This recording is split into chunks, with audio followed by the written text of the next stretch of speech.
The rain-soaked pizza boxes slipped from Kara's trembling hands as she stepped into what she thought was just another delivery, but what she found would shatter her world forever. Blood pooled on marble floors, two terrified children clung to their dying father and the man whose life she was about to save. He was the most dangerous crime boss in Brooklyn, a man whose enemies would now hunt her to the ends of the earth. One act of compassion would trap her in a gilded cage, force her to choose between the sick brother she'd die for and the broken family that desperately needed her. But when she looked into those children's eyes and saw their silent plea for someone, anyone, to stay, Cara made a choice that would either save them all or destroy everything she'd ever loved. What she didn't know was that the man bleeding out before her had already decided she was worth killing for. Subscribe and tell me where you're watching from, because this story is about to prove that sometimes the most dangerous thing you can do is show mercy to a stranger. The rain hit Kara's windshield like bullets. She gripped the steering wheel tighter, squinting through the downpour at the house numbers on the fancy street. Her phone buzzed again, another angry text from her boss at Tony's Pizza. "Where are you? Customer's been waiting 20 minutes. Kara's stomach twisted. She couldn't lose this job. Not when Danny needed his medicine, not when the bills kept piling up like snow in winter. She pulled up to a massive iron gate and checked the address on her phone. This was it, the Romano mansion. The house behind the gate looked like something from a movie. Tall white columns, perfectly trimmed bushes, and windows that sparkled even in the storm. Cara grabbed the pizza boxes and ran to the intercom button. She pressed it 3 times. No answer. Rain soaked through her red delivery jacket, and her sneakers squished with each step. "Come on," she whispered, pressing the button again. Still nothing. She tried the gate. It creaked open with a rusty groan. Her heart hammered against her ribs. She shouldn't go in.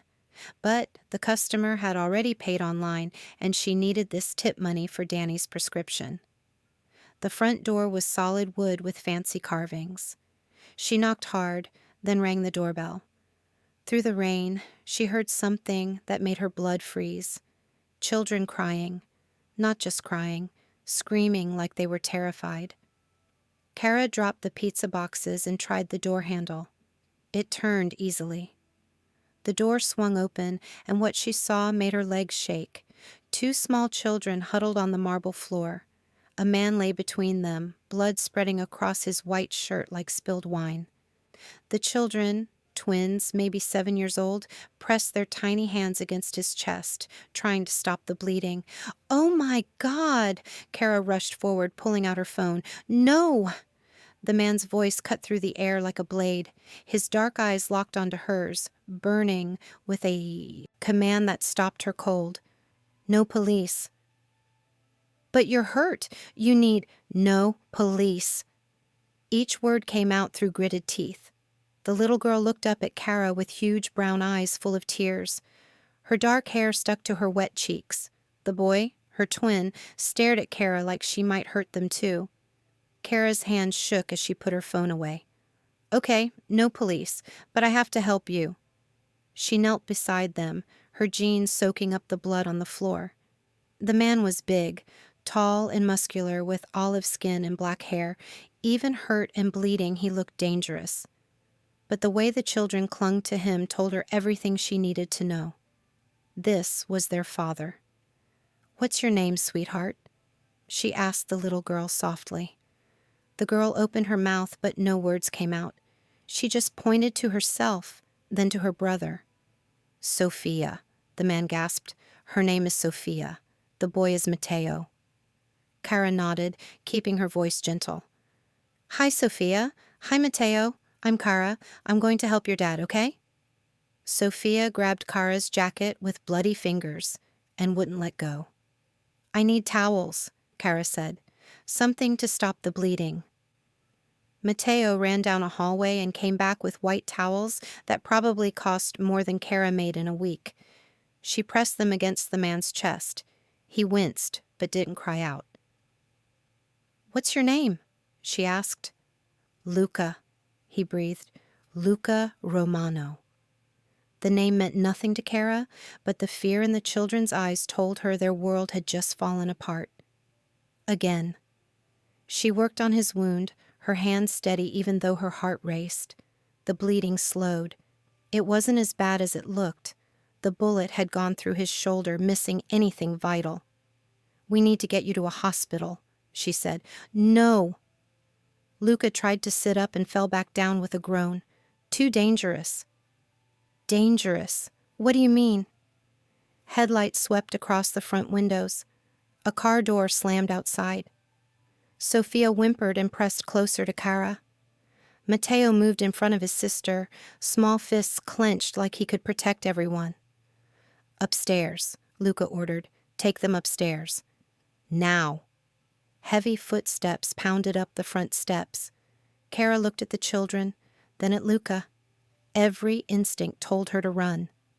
But Sophia's grip on her jacket tightened, and Matteo's eyes pleaded with her. She couldn't leave them. The front door burst open. 3 men in dark coats stepped inside, water dripping from their jackets. They had guns. Cara pulled the children behind the couch, her heart hammering so hard she could hear it in her ears. Sophia buried her face against Cara's shoulder. Matteo wrapped his arms around both of them. "Where is he?" one of the men called out. "Where's Romano?" Luca pushed himself up on his elbows, blood still seeping through the towels. "Right here, Enzo." The lead man, tall and thin with cold gray eyes, smiled like a snake. "Luca Romano, finally." "What do you want?" Luca's voice stayed steady, but Cara could see his muscles tensing. "What? I've always wanted. Your territory, your business, your life." Enzo stepped closer. "And those precious children of yours." "No." The word came out like a growl. Enzo laughed. "You're bleeding out on your own floor, Romano. You're in no position to negotiate." That's when Cara saw it. Luca's hand sliding slowly towards something under the couch. A gun. Time moved like honey. Enzo raised his weapon. Luca rolled and fired. The sound exploded through the room like thunder. Enzo's men dove for cover. One of them screamed. Glass shattered somewhere behind them. "You missed your chance," Luca snarled, somehow on his feet despite the blood loss. "Now get out of my house before I put bullets in all 3 of you." Even wounded, even outnumbered, Luca Romano commanded the room. The men backed toward the door, Enzo's face twisted with rage. "This isn't over," Enzo spat. "Yes, it is." Luca's gun never wavered. "Touch my children, and I'll hunt you to the ends of the earth." The men left, but their threats hung in the air like smoke. Cara stayed behind the couch, holding the twins. Her whole body shook. Sophia sobbed silently against her shoulder, while Matteo stared at the blood on the floor.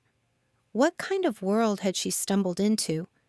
More cars arrived, these ones friendly, based on how Luca relaxed. A man with silver hair and sharp eyes entered first, followed by others in expensive suits. "Boss," the silver-haired man said, "we came as soon as we got word." "Marco," Luca swayed on his feet. "Took you long enough." Marco's eyes found Cara and the children. His hand moved to his jacket, where his gun probably was. "Who's the girl?" "Pizza delivery," Luca said. "Wrong place, wrong time." Marco stepped closer to Cara. She held the children tighter. "She saw everything," Marco said quietly. "She saved my life." Luca's voice carried a warning. "And my children's lives. She stays safe." "Boss, you know the rules. She stays safe." Each word came out like steel. Marco nodded slowly. "What about her leaving?" Luca looked at Cara, his dark eyes unreadable. "That's complicated." Cara's mouth went dry. "What do you mean, complicated?" "You know who I am now," Luca said. "You've seen my enemies. You know where I live, how to hurt me." He gestured to the twins. "I can't let that information walk out the door." "I won't tell anyone, I swear." Cara stood up, still holding Sophia. I just want to go home to my brother. Brother? Marco's eyebrows rose. My little brother Danny. He's sick. He needs me. Something flickered across Luca's face. Understanding, maybe, or sympathy. How old? He asked. 15. He has asthma, bad asthma. Tears burned Cara's eyes. Please, I have to get home. He'll worry. Luca and Marco exchanged a look. Some silent conversation passed between them. One night, Luca finally said, you stay one night. Let me figure out how to keep everyone safe. I can't. Danny doesn't know where I am. He'll panic.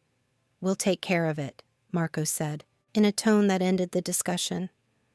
A woman appeared in the doorway, older with kind eyes and graying hair pulled back in a neat bun. She wore a simple black dress and moved with quiet authority. Alessia, Luca said, the children need food, and our guest needs dry clothes. Alessia looked at Cara with gentle curiosity. Come, dear, let's get you cleaned up. Sophia finally let go of Cara's jacket, but grabbed her hand instead. Matteo followed close behind as Alessia led them through the mansion. The house was even bigger inside than it looked outside. Marble floors, crystal chandeliers, paintings that probably cost more than Cara's entire apartment. But it felt cold, empty, like a museum instead of a home. The children haven't eaten much since... Alessia's voice trailed off. Since what? Cara asked. Since their mother died 6 months ago. Cara's heart clenched. She looked down at Sophia and Matteo, understanding their fear better now. They'd already lost one parent. Tonight, they'd almost lost the other. Alessia brought them to a warm kitchen that smelled like bread and herbs. She made Sophia and Matteo sit at a small table while she heated up soup. The children ate slowly, watching Cara like they were afraid she might disappear. They like you, Alessia observed. I like them too.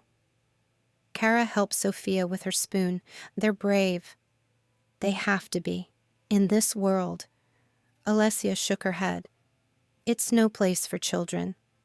What world? What does Mr. Romano do? Alessia gave her a look that said she already knew the answer.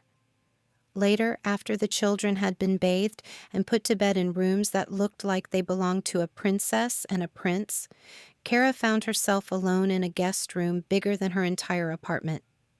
She tried her phone. No signal. The windows didn't open.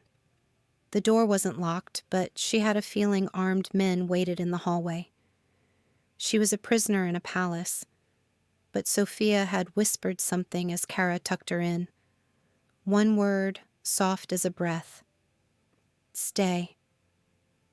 Cara stared out the window at the storm still raging outside. Lightning lit up the sky, showing her glimpses of the world she couldn't reach. Somewhere out there, Danny was probably calling her phone and getting voicemail. He'd be scared. He'd think something terrible had happened. He'd be right.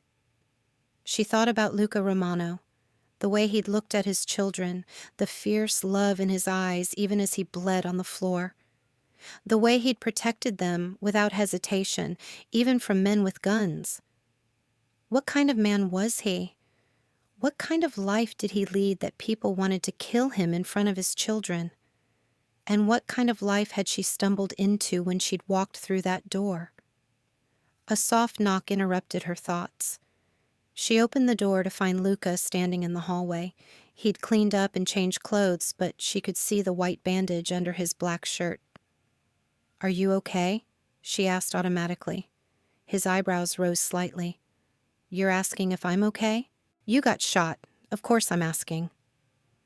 Something shifted in his expression, like he wasn't used to people caring about his welfare. I've had worse. He leaned against the door frame, studying her. You saved my life tonight. Anyone would have done the same thing. No, he said quietly. They wouldn't have. Most people would have run. I couldn't leave the children. Even when men with guns walked in? Cara thought about it. Especially then. Luca was quiet for a long moment. My wife used to say that children came first, always. Past tense, used to say. I'm sorry, Cara said. Alessia told me, I'm sorry for your loss. Pain flickered across his face before he pushed it away. She was killed because of who I am, what I do. What do you do? His smile held no warmth. Things that keep my children safe. Things that make other men fear me. Things that you don't want to know about. But Cara was starting to understand. The expensive house, the armed men, the enemies who came in the night, the way everyone called him boss. Luca Romano wasn't just any father. He was someone important, someone dangerous. I won't tell anyone, she said again, about tonight, about any of this. I just want to go home. I know you do. His voice was gentler now, but it's not that simple. Enzo saw you. If he thinks you matter to me, he'll use you to get to me. But I don't matter to you. I'm just a pizza delivery girl. You saved my children's lives. That makes you matter. The way he said it made her chest tight, like mattering to Luca Romano was both a blessing and a curse. One night, she said, you promised one night. I did. He straightened up, and she saw him wince as the movement pulled at his wound. Get some sleep, Cara. Tomorrow we'll figure out what comes next. He started to leave, then turned back. Thank you, he said, for staying with them when they were scared. They haven't trusted anyone since their mother died. But they trust you. After he left, Cara lay on the enormous bed and stared at the ceiling. The storm outside was finally quieting, but the storm inside her heart was just beginning. She thought about Sophia's little hand in hers, about Matteo's protective stance in front of his sister, about Luca's eyes when he'd looked at his children, fierce and loving and desperate. One night, she told herself. Just one night, and then she could go back to her normal life. Back to delivering pizzas and taking care of Danny and pretending that nothing had changed. But as she drifted off to sleep, she had a feeling that nothing would ever be normal again. Morning came too soon. Cara woke to sunlight streaming through curtains that probably cost more than her monthly rent. For a moment, she forgot where she was. Then reality crashed back. The blood, the guns, the children's terrified faces. She checked her phone. Still no signal. 7 missed calls from Danny before the service cut out. Her heart sank like a stone. A soft knock made her jump. Come in. Alessia entered with a breakfast tray. Mr. Romano thought you might be hungry. I need to call my brother, Cara said, pushing the covers aside. He'll be worried sick. Alessia's kind face creased with sympathy. I'm sorry, dear. No outside calls right now. Security reasons. Security reasons? Cara's voice rose. My brother is 15 and has severe asthma. He needs to know I'm okay. I understand, but no, you don't understand. Cara stood up, her hand shaking. Danny panics when I'm late from work. What do you think he's doing now that I've been gone all night? The door opened wider. Marco stepped in, his gray suit perfect despite the early hour. His cold eyes swept over Cara like she was a problem to solve. Miss DeLuca, you're awake. I want to leave. Now. I'm afraid that's not possible. Cara felt the walls closing in. You can't keep me here. This is kidnapping. This is protection, Marco said smoothly, for you and for this family. Protection from what? Marco and Alessia exchanged a look. Then Marco pulled out his phone and showed her a photo. A black sedan parked outside a rundown apartment building. Her apartment building? Enzo's men were watching your place 3 hours ago. The blood drained from Cara's face. Danny, your brother is fine. We moved him to a safe location. You what? Cara grabbed for the phone, but Marco pulled it away. Where is he? I want to see him. He's safe. That's all you need to know. Rage boiled up inside her. He's my brother. He's sick. He needs his medicine, his routine. His medicine has been provided, Marco said calmly, along with a story about why you had to leave town suddenly. Family emergency. Cara stared at him.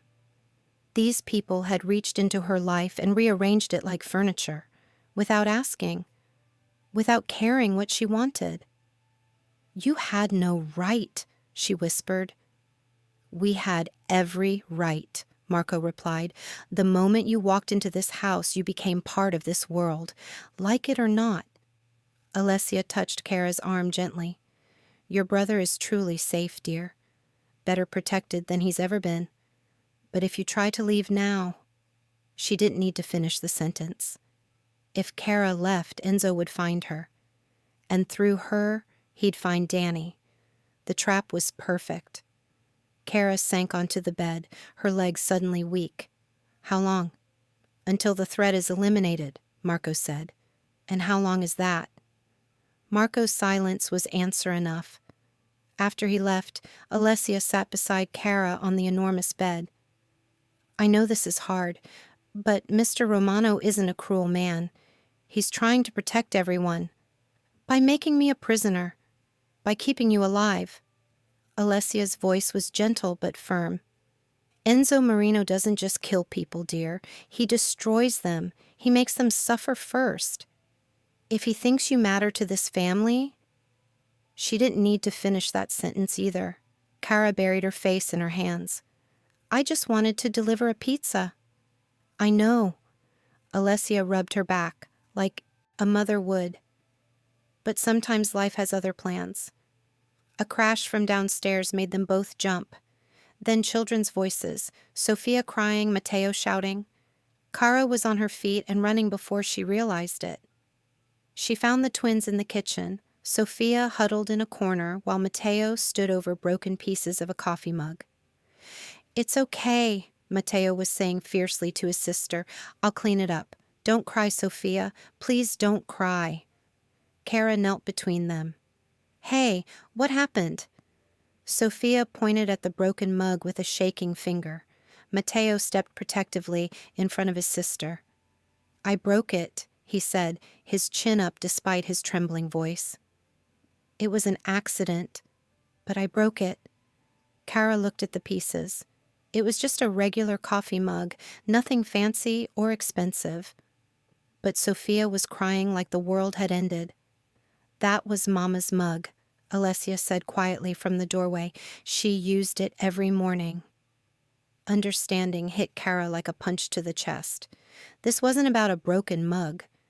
This was about losing another piece of their mother. Oh, sweetheart. Cara gathered Sophia into her arms. The little girl clung to her, her small body shaking with silent sobs.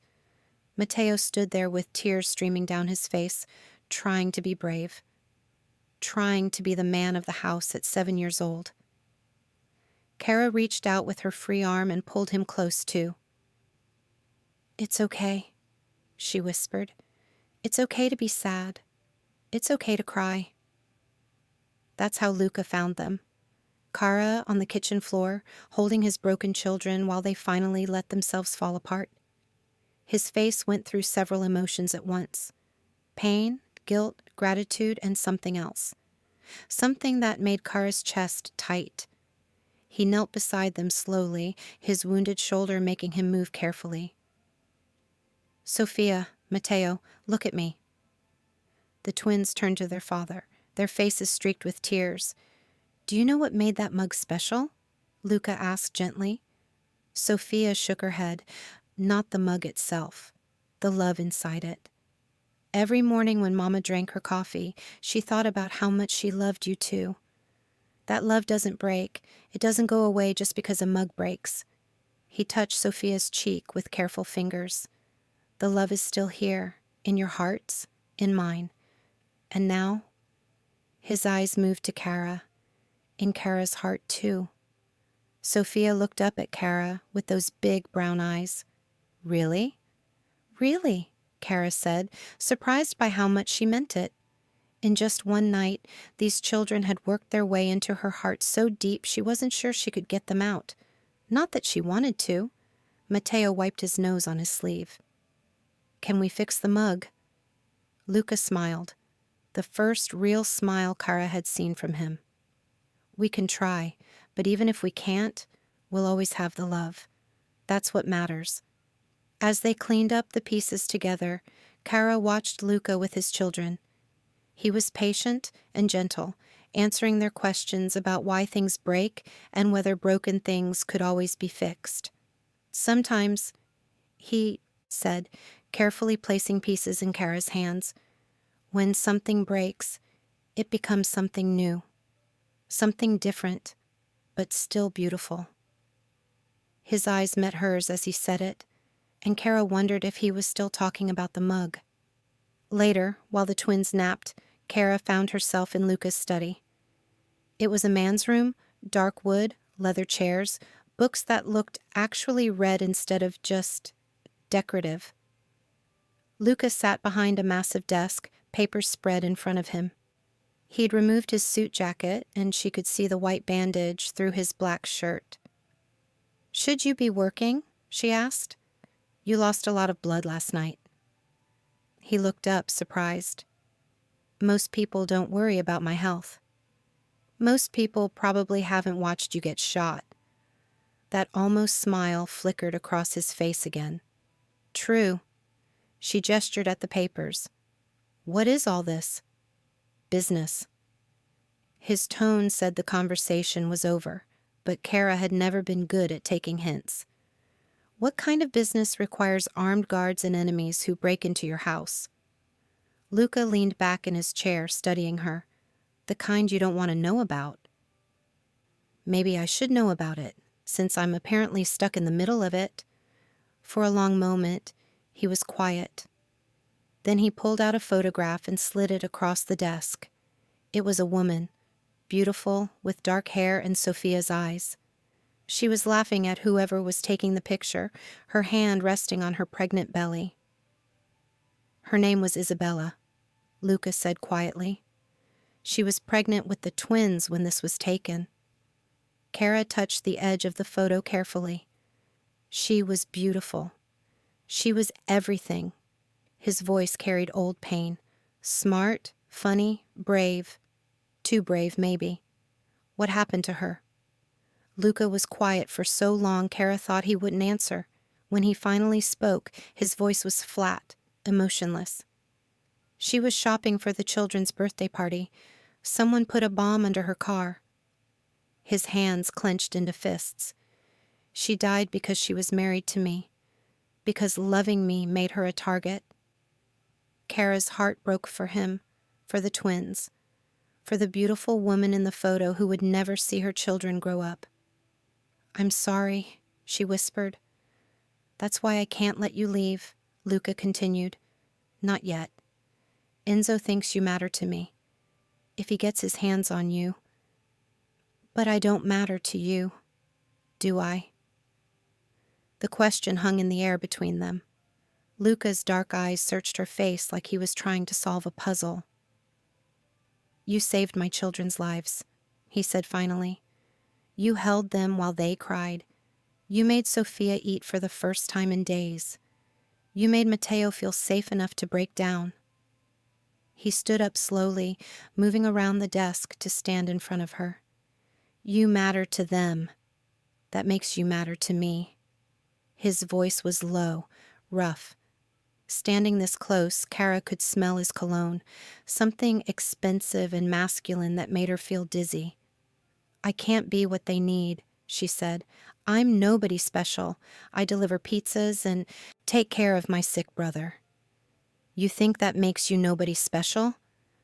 Luca's hand came up to touch her cheek, his thumb brushing across her skin. "You have more courage than most of the men who work for me." Cara's breath caught. "Mr. Romano." "Luca," he corrected. "Luca."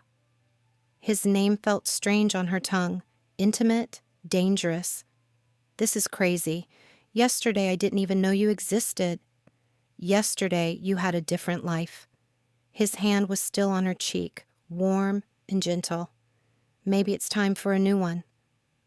Before Cara could ask what he meant, Marco appeared in the doorway. Boss, we have a problem. Luca dropped his hand and stepped back, the moment broken. What kind of problem? Marco's eyes flicked to Cara, then back to Luca. The kind we should discuss privately. She's going to find out anyway, Luca said. Tell me. Marco hesitated, then pulled out his phone. Enzo posted this online 20 minutes ago. Cara couldn't see the screen, but she watched Luca's face go deadly still. Whatever he was looking at made his jaw clench and his eyes turn cold as winter. What is it? Cara asked. Luca handed her the phone. On the screen was a photo of her from last night, running up to the house in the rain, pizza boxes in her hands. Below the photo was a message. Romano's new girlfriend is pretty. Wonder how long she'll last. Cara's knees went weak. Oh, God. He's making you a target, Marco said grimly. Every rival family will see this. Every enemy we have will know your face. But it's not true, Cara protested. I'm not his girlfriend. Doesn't matter, Luca said quietly. Enzo has painted the target on your back. Truth is irrelevant now. The room spun around Cara. This morning she'd been angry about being trapped. Now she understood the truth. She wasn't trapped by Luca's choice. She was trapped by circumstances beyond anyone's control. What does this mean? She whispered. It means, Luca said, his voice hard as steel, that you're not going home anytime soon. That night, Cara sat by the twins' bedroom window, watching them sleep. Sophia had asked her to stay until she fell asleep, and Matteo had pretended he didn't want the same thing. They were good kids, sweet kids who'd been through too much. They deserved better than this world of violence and fear. But as she watched Sophia's peaceful face and Matteo's protective arm around his sister, even in sleep, Cara realized something that scared her more than Enzo's threats. She was starting to love them. Not just feel sorry for them or want to help them. Love them. The kind of love that would make her fight anyone who tried to hurt them. The kind of love that would make her stay in this dangerous world just to keep them safe. A soft knock interrupted her thoughts. Luca stood in the doorway, his face gentler than she'd ever seen it. They're asleep? He asked quietly. Cara nodded, not trusting her voice. Good. They haven't slept well since. He gestured vaguely. Since everything happened. They're strong kids.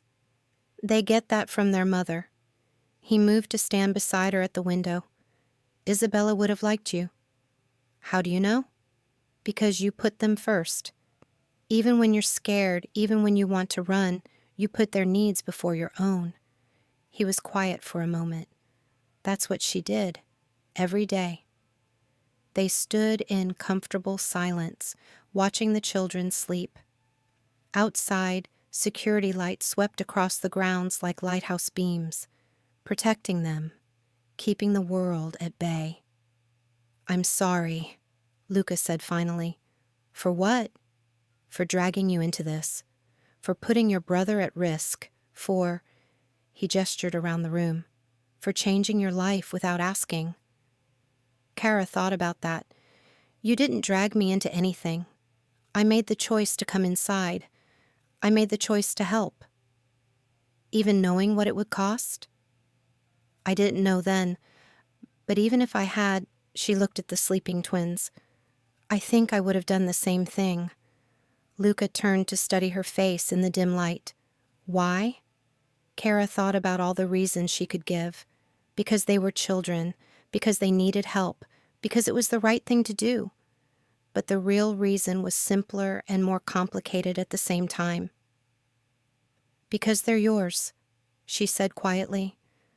The words hung in the air between them, heavy with meaning neither of them was ready to examine too closely. Luca's hand found hers in the darkness. His fingers were warm, calloused, gentle, despite their strength. Cara, he said, and her name sounded different in his voice, like something precious. I know, she whispered. This is crazy. This is impossible. Yes, he agreed, it is. But neither of them let go. The next morning brought news that changed everything. Cara woke to shouting downstairs and the sound of cars racing up the driveway. She threw on clothes and ran to find chaos in the main hallway. Men in suits rushed back and forth, talking into phones and checking weapons. Alessia hurried past with packed bags. And in the middle of it all, Luca stood giving orders with the calm authority of a general. "What's happening?" Cara asked Marco as he passed. "We're moving. Now." His face was grim. "Enzo tried to breach the perimeter an hour ago. This location is compromised." Fear shot through her like ice water. "The children are safe," Luca said, appearing beside her, "but we need to leave. Get whatever you need. 5 minutes." "Where are we going?" "Somewhere safer." His eyes were already scanning the room, calculating, planning. "Somewhere Enzo can't reach us." Cara ran to get Sofia and Matteo, finding them huddled together in Sofia's bed. They were awake but not crying, just holding each other with the practiced quiet of children who'd learned that danger meant being small and silent. "Hey," Cara said softly, sitting on the edge of the bed. "We're going to take a little trip." "Like vacation?" Matteo asked hopefully. "Kind of. We're going to stay at your dad's other house for a while." Sofia grabbed Cara's hand. Her dark eyes were wide with the fear she couldn't voice. "I'm coming too," Cara promised. "I'm not leaving you." Relief flooded Sofia's face. She nodded and squeezed Cara's hand tight. 20 minutes later, they were in a convoy of black SUVs racing through the early morning streets. Cara sat between the twins in the back seat while Luca rode up front with the driver. Every few minutes he turned to check on them. "Where are we going?" Cara asked during one of his check-ins. "My family's estate, upstate. It's been in the Romano family for 3 generations." His voice carried a note of something. Pride, maybe, or homesickness. "The security there is comprehensive." The estate was 2 hours outside the city, hidden behind tall stone walls and thick forest. As they drove through the gates, Cara's breath caught. It was like something from a fairy tale, rolling hills, gardens that went on forever, and a house that looked more like a castle. "It's beautiful," she breathed. "Isabella loved it here," Luca said quietly. "She said it felt like the real world couldn't touch us." But even paradise had its shadows. Cara noticed the security cameras hidden among the trees, the guards positioned at strategic points, the way every window had bulletproof glass. The house was warm and welcoming inside, with fireplaces big enough to stand in and windows that let in golden afternoon light. But it still felt like a fortress. The twins ran through the halls like they'd been freed from prison. Their laughter echoed off the high ceilings as they rediscovered favorite hiding spots and secret passages. "They're happy here," Cara observed, watching them play. "This is where they were born," Luca said, "where Isabella brought them home from the hospital. It holds better memories." That evening, they sat around a table big enough for 20 people, but somehow it felt intimate.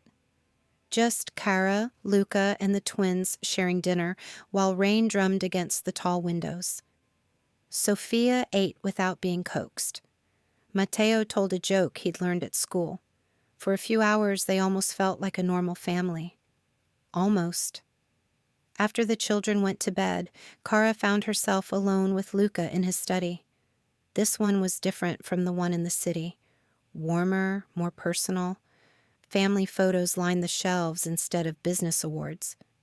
"Thank you," Luca said, pouring himself a glass of whiskey, "for making this easier on them. They're good kids. They just need stability." Stability. He laughed, but there was no humor in it. "Not something I'm known for providing." Cara studied his face in the firelight. He looked tired, older than his 34 years. The weight of protecting everyone was wearing on him. "You're a good father," she said. He looked surprised. "How can you say that? I've brought nothing but danger into their lives." "You've also brought love. Protection. You've given them a father who would die for them." She moved closer, drawn by something she couldn't name. "That's not nothing. Isabella used to say that." His voice was rough with old pain. "That love was worth the risk." She was right. Was she? Luca set down his glass and turned to face her fully. "Look where it got her. Look where it's gotten you." Cara thought about that. 3 days ago, she'd been working double shifts and scraping together money for Danny's medicine. Now she was in a mansion with a man who commanded armies and children who'd stolen her heart. "Maybe I'm exactly where I need to be," she said quietly. Something shifted in Luca's eyes. Heat, hunger, want. Cara. Her name came out like a prayer and a curse rolled together. She knew she should step back. Should remember that this was temporary, that she didn't belong in his world, that getting involved would only lead to heartbreak. Instead, she stepped closer. "This is dangerous," he warned, his voice low and rough. "Everything about this is dangerous," she whispered back. His hand came up to cup her face, thumb tracing her cheekbone. "If I kiss you, there's no going back. You understand that?" Her heart hammered against her ribs. "I understand." He kissed her like a man dying of thirst finding water. Gentle at first, then deeper when she melted against him. His other arm came around her waist, pulling her close, and she could feel his heart racing as fast as hers. When they broke apart, both of them were breathing hard. "This changes everything," Luca said against her forehead. "I know," Cara whispered.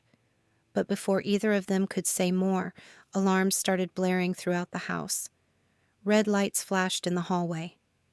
Security guards rushed past the study, talking rapidly into headsets. Luca grabbed a gun from his desk drawer with practiced ease. "Stay here," he ordered. "What's happening?" "Enzo found us." His face was grim, all traces of the gentle man who'd just kissed her gone. This was the Mafia boss, cold, calculating, deadly. "He's testing our defenses." Fear shot through Cara. "The children are in the safest part of the house.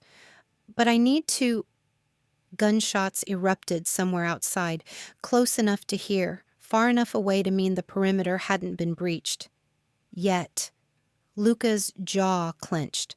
"Lock the door behind me. Don't open it for anyone except me or Marco."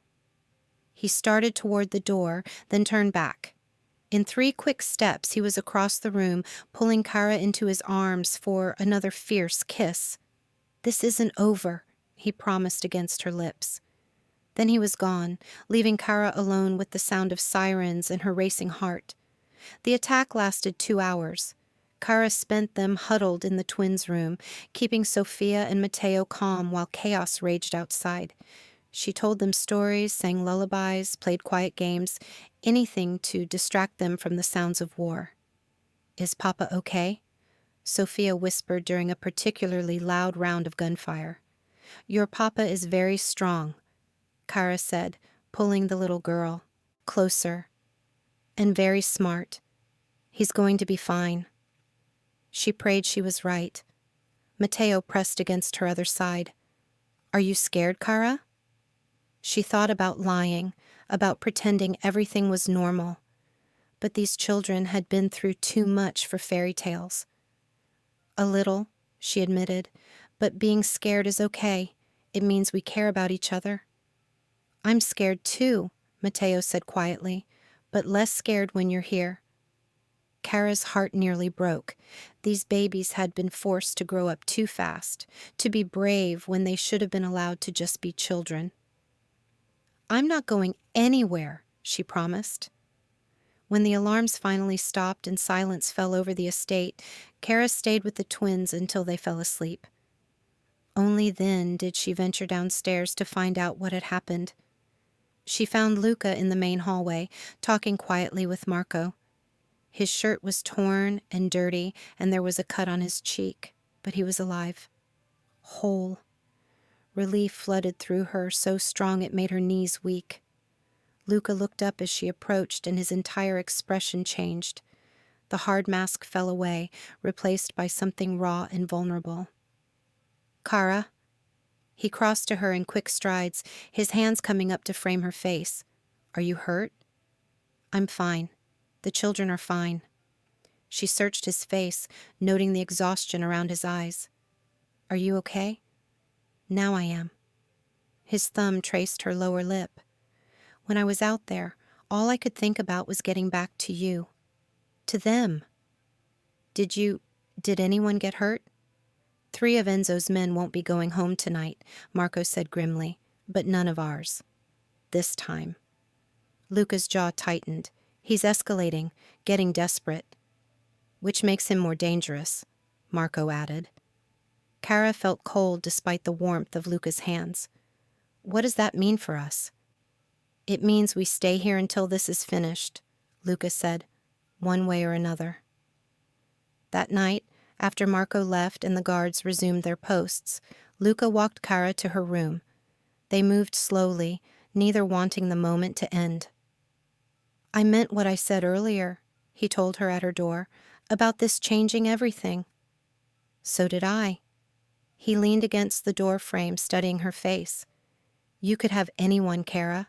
Someone safe, someone who could give you a normal life." "I don't want anyone else."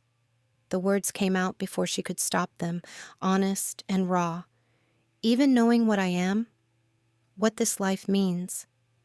Cara thought about the question seriously. 3 days ago, the idea of being with a man like Luca Romano would have terrified her. Now, "I know you're dangerous," she said quietly. "I know you've done things I probably don't want to know about. I know loving you could get me killed." His breath caught at the word loving. "But I also know you'd die to protect those children. I know you carry your wife's memory like a sacred trust.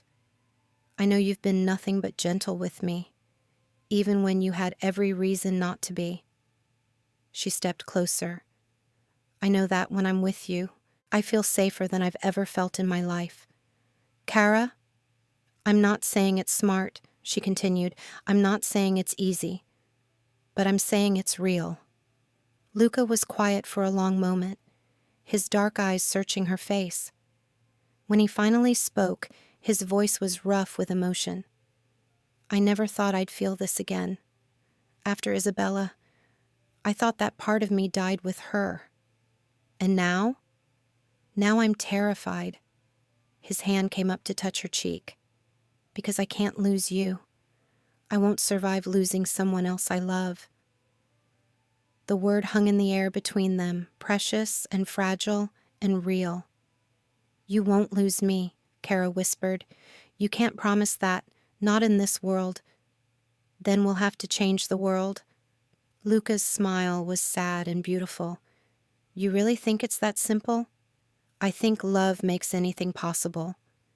He kissed her then, soft and sweet and full of promise. When they broke apart, he rested his forehead against hers. "Isabella used to say that too," he murmured. "Smart woman."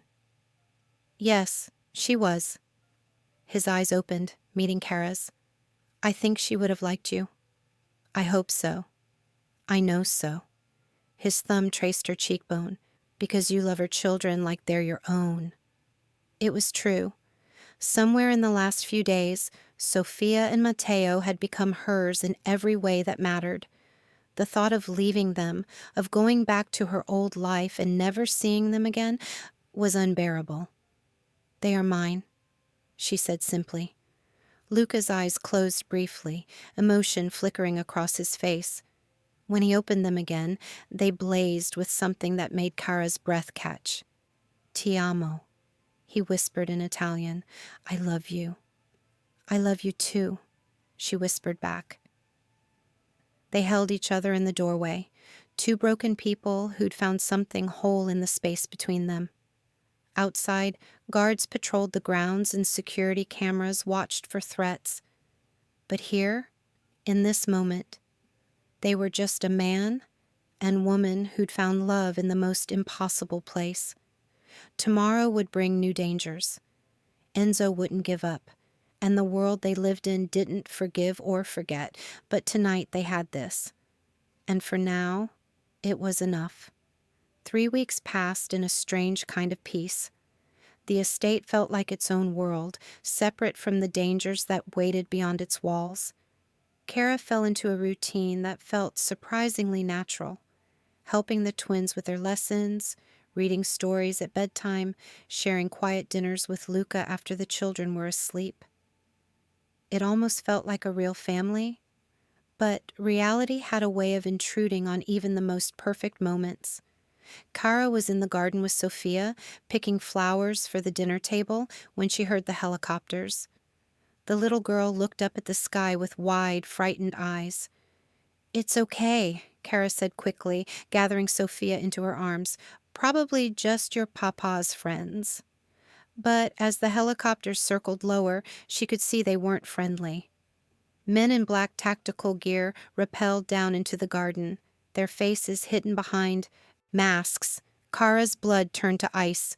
"Run, Sophia! Run to the house and find your papa! Now!" Sophia shook her head, clinging to Cara's dress.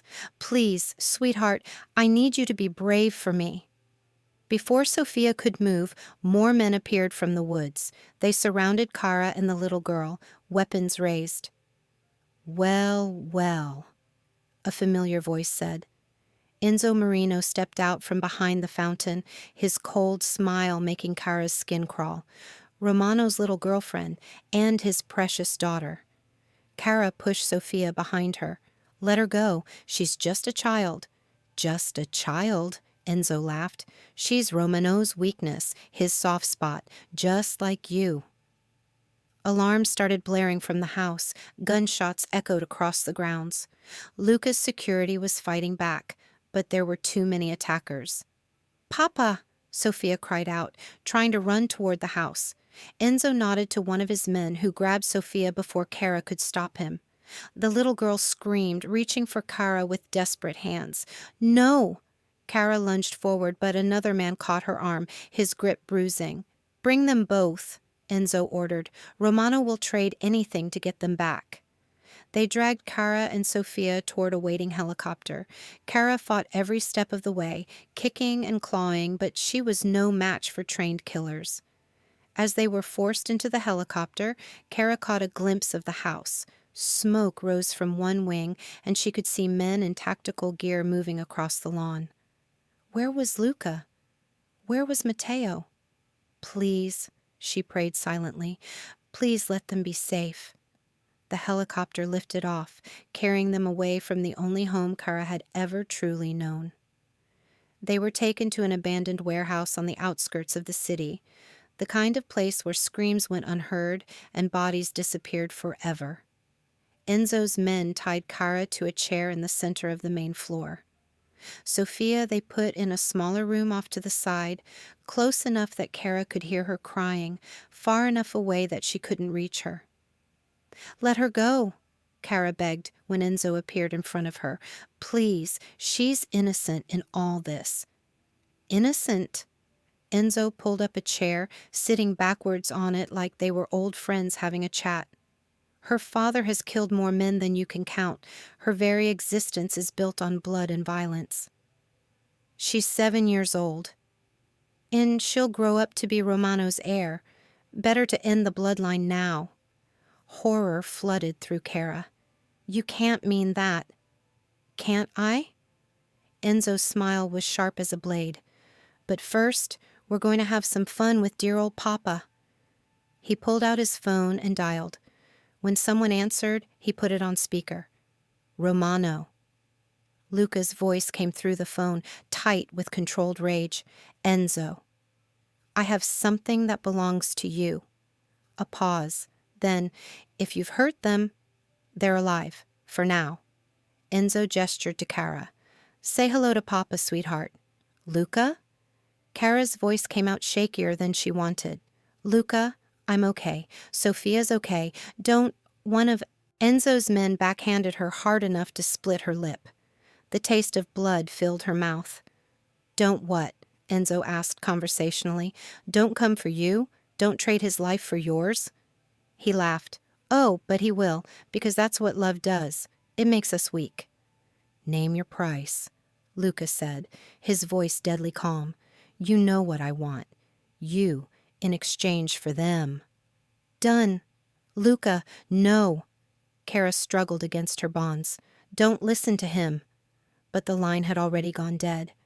The next hour was the longest of Cara's life.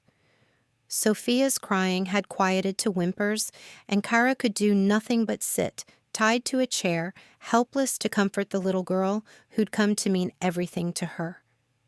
When headlights finally swept across the warehouse windows, Cara's heart hammered against her ribs. Part of her was relieved. Luca was here. He would save Sophia. The other part was terrified, because she knew Enzo had no intention of letting any of them leave alive. The warehouse doors opened, and Luca walked in alone. His hands were raised, showing he was unarmed, but even without weapons, he commanded the room. Dangerous, controlled, ready to kill anyone who threatened his family. His eyes found Cara first, scanning her for injuries. When he saw her split lip, his jaw tightened. Then his gaze moved to the room where Sophia was being held, and his expression went deadly. Let them go, he said quietly. Not yet. Enzo stood up, his own gun trained on Luca. First, you kneel. Luca's eyes flicked to Cara. She tried to shake her head, to tell him not to do it, but he was already moving. Slowly, carefully, he sank to his knees on the concrete floor. The great Luca Romano, Enzo mocked, on his knees for a pizza delivery girl and a child. I'm on my knees for my family, Luca said simply. The words hit Cara like a physical blow. His family. That's what they were to him. She and the twins. Not just people he was protecting, but family. How touching. Enzo raised his gun, pointing it at Luca's head. Any last words? Yes. Luca looked straight at Cara, his dark eyes blazing with love and regret. I'm sorry I couldn't give you the life you deserved. Don't you dare, Cara whispered, tears streaming down her face. Don't you dare say goodbye to me. Enzo's finger tightened on the trigger. The warehouse exploded into chaos, windows shattered as men in black tactical gear rappelled through them. Smoke grenades went off, filling the air with thick gray clouds. Gunfire erupted from every direction. In the confusion, Luca rolled sideways, grabbing a fallen weapon. One of Enzo's men went down, then another. Someone cut Cara's bonds. Through the smoke, she saw Marco's familiar face. Sophia, she gasped. She's in the side room. Marco nodded and disappeared into the chaos. Strong hands pulled Cara to her feet. Luca, even in the middle of a firefight, he'd come for her first. Can you run? He shouted over the gunfire. Yes! Stay behind me. No matter what happens, stay behind me. They fought their way through the warehouse, Luca's body shielding her from the worst of the violence. Cara tried not to look at the bodies on the floor, tried not to think about how close they'd all come to dying. Marco appeared through the smoke, carrying a sobbing Sophia. The little girl reached for Cara with desperate hands. I've got you, Cara promised, gathering Sophia close. I've got you, baby. You're safe. They made it to the exit, but Enzo was there waiting. Blood streaked down his face, and his eyes burned with murderous rage. You think this is over? He snarled, raising his gun toward Sophia. Luca moved faster than should have been humanly possible, throwing himself between the gun and his daughter. The shot rang out. Luca staggered, blood blooming across his chest. But he didn't fall. Instead, he raised his own weapon with steady hands. It's over, he said quietly. The second shot ended Enzo Marino forever. The hospital waiting room smelled like disinfectant and fear. Cara sat with Matteo on one side and Sophia on the other, all three of them staring at the doors that led to the surgical unit. It had been 4 hours since the doctors had taken Luca into surgery, 4 hours of not knowing if he would live or die. "Papa's strong," Matteo said quietly, more to himself than to anyone else. "The strongest," Sophia whispered. Cara squeezed both their hands. "He's going to be okay. He has to be." Marco appeared in the doorway, still wearing his blood-stained shirt from the warehouse. "Any word?" Cara shook her head. "Nothing yet." He sat down across from them, his usual stern expression softened by exhaustion and worry. "For what it's worth, I've never seen the boss fight harder for anything. He won't give up." "We know," Matteo said with quiet dignity. "Papa doesn't give up on family." 2 more hours passed before a doctor finally emerged. Dr. Peterson was an older man with kind eyes and steady hands, the kind of surgeon you trusted with the most precious lives. "Family of Luca Romano?" Cara stood up so fast she nearly fell over. "How is he?" "The surgery went well. The bullet missed his heart by inches, but we were able to repair the damage. He's stable." Relief hit Cara so hard her knees buckled. Marco caught her arm, steadying her. "Can we see him?" Sophia asked in a small voice. "He's still unconscious from the anesthesia," Dr. Peterson said gently, "but you can sit with him if you like." They crowded into the ICU room. Cara, the twins, Marco, and Alessia, who had arrived during the surgery with tears in her eyes and cookies for the children. Luca looked smaller in the hospital bed, hooked up to machines that beeped steadily. But his chest rose and fell with strong, even breaths. Sophia climbed carefully onto the chair beside the bed and took his hand in her tiny fingers. "Papa, it's me, Sophia. You have to wake up now, okay? Cara made your favorite cookies, and Matteo learned a new joke." Matteo stood on the other side of the bed, his hand resting on his father's arm. "The joke's really funny, Papa. You'll like it." Cara touched Luca's forehead, brushing back his dark hair. "We're all here," she whispered. "Your whole family is here." His eyes fluttered open, confused at first, then focusing on the faces around him. "Sophia?" His voice was rough from the breathing tube they'd removed. "Papa." Sophia's face lit up like the sun. "You're awake." "Matteo?" Luca's eyes found his son. "Are you hurt?" "No, Papa. Marco got me out before the bad men came." Luca's gaze moved to Cara, and she saw relief flood his features. "You're okay?" "We're all okay." Cara leaned down to kiss his forehead. "Thanks to you." "Enzo?" "Gone," Marco said simply.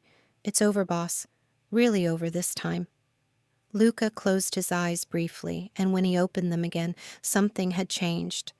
The weight he'd been carrying, the constant vigilance, the fear, it was gone. "Good," he said quietly. "It's time for something new." 6 months later, Cara stood in the kitchen of their new home. Not the mansion or the estate, but a regular house in a quiet neighborhood where children played in the yards and the biggest danger was forgetting to put the trash out on pickup day. It was smaller than what the twins were used to, but it was theirs. Really theirs. A place where they could build new memories without the shadows of the past. "Cara," Sophia called from the backyard, "come see what Danny taught me." Cara wiped her hands on her apron and went outside. Danny was in the garden with both twins, showing them how to plant tomatoes. His breathing was better now. The stress of their old life had been harder on his asthma than they'd realized. "Look." Sophia held up her dirt-covered hands proudly. "I planted 3 whole seeds. They're going to grow into the biggest tomatoes ever," Danny said, with the patience of someone who'd learned to see the joy in small moments. Matteo looked up from his own row of seeds. "Will they be ready by my birthday?" "We'll see," Cara said, ruffling his hair. "Plants take time to grow." "Like families," a familiar voice said behind her.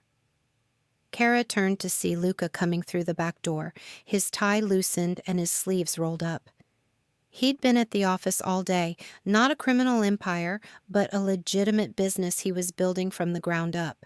Security consulting for people who needed protection, but didn't want to live in fear.